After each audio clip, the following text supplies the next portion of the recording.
Iran के revolutionary guard ने ईरानी nuclear facility पर हमले का जवाब देते हुए कतर में अमेरिकी अल उदीद बेस पर मिसाइल से हमला किया। इस धमाके से कतर के एक मॉल में अफरा तफरी मच गई।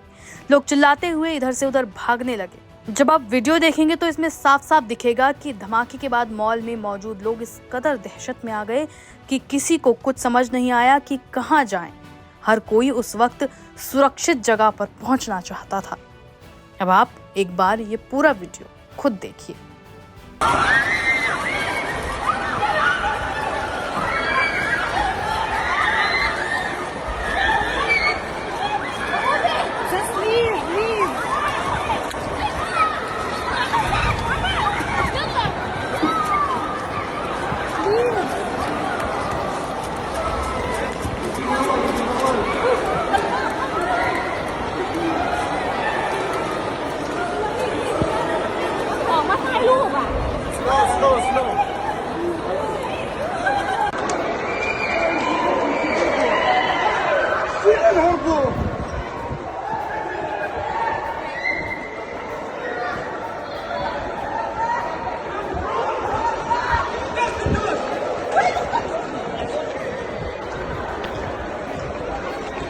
Aim right, achieve big.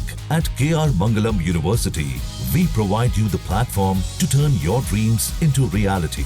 At KR Mangalam University.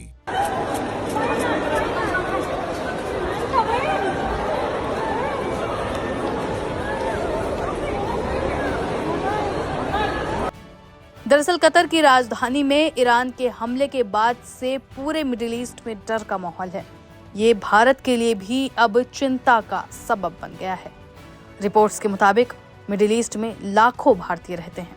जिन खाड़ी देशों में भारतीयों की तादाद सबसे ज्यादा है उनमें कतर भी एक है। कतर में इस वक्त करीब 7 लाख भारतीय रहते हैं, जो कतर के विदेशी समुदाय की सबसे बड़ी संख्या है। यहाँ भारतीय चिकित्सा, इंजीनियरिंग, शिक्षा, वित्त, व्यवसाय और ब्लू कॉलर नौकरियों समेत कई तरह के कारोबार में लगे हुए हैं। भारत सरकार के साथ कतर के अच्छे रिश्ते हैं और इस हमले ने भारतीयों की चिंता बढ़ा दी है। वहीं इस हमले के बाद कतर में इंडियन एम्बेसी ने वहां रह रहे भारतीयों के नाम एक संदेश जारी किया है। उन्होंने कहा है कि मौजूदा स्थिति को देखते हुए कतर में भारतीय समुदाय से सतर्क रहने और घर के अंदर रहने का आग्रह किया जाता है। उन्होंने कहा कि कृपया शांत रहें और कतर के अधिकारियों द्वारा दिए गए स्थानीय समाचारों, निर्देशों और मार्गदर्शन का पालन करें। दूतावास हमारे सोशल मीडिया चैनल के माध्यम से आपको अपडेट करता रहेगा।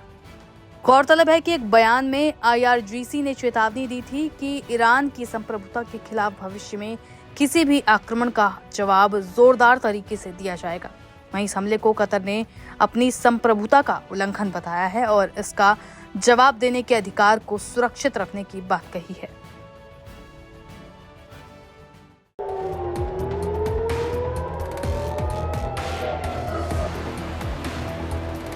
ईरान और इजराइल के बीच जबरदस्त जंग चल रही है।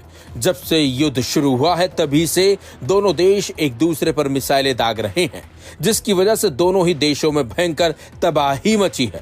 दोनों ही देशों में युद्ध के चलते कई लोगों की जान तक चली गई। इसी बीच अमेरिकी राष्ट्रपति ने दावा किया कि दोनों ही देश युद्ध विराम के लिए सहमत हो गए हैं, जबकि ईरान ने इस प्रस्ताव को साफ तौर पर इनकार कर दिया, यानी कि खारिज कर दिया।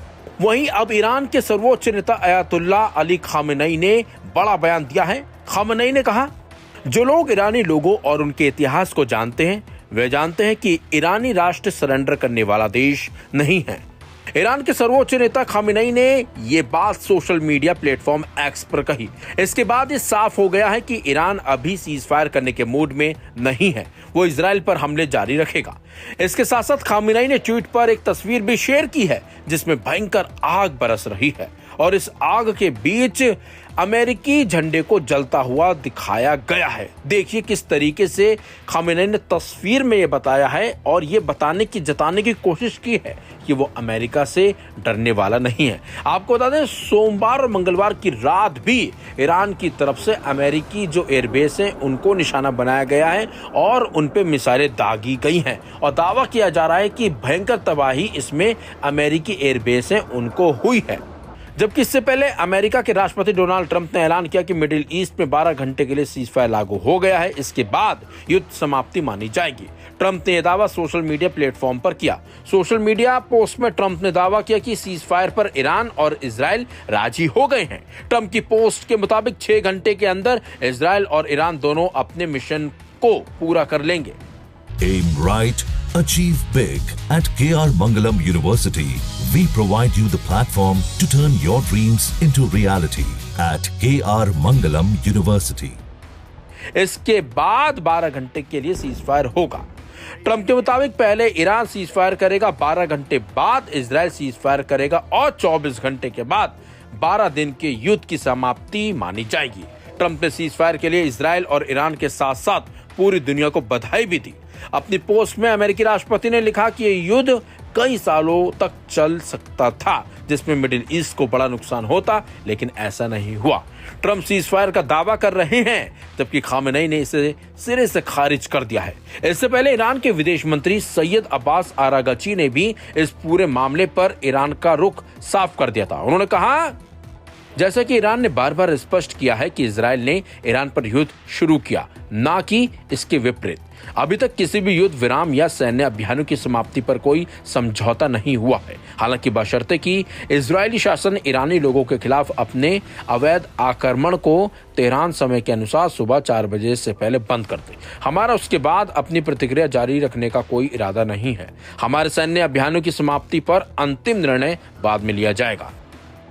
ट्रंप ने सीजफायर का दावा किया है, बल्कि उन्होंने कहा कि सीजफायर हो गया है, जबकि ईरान ने इसे सिरे से खारिज कर दिया।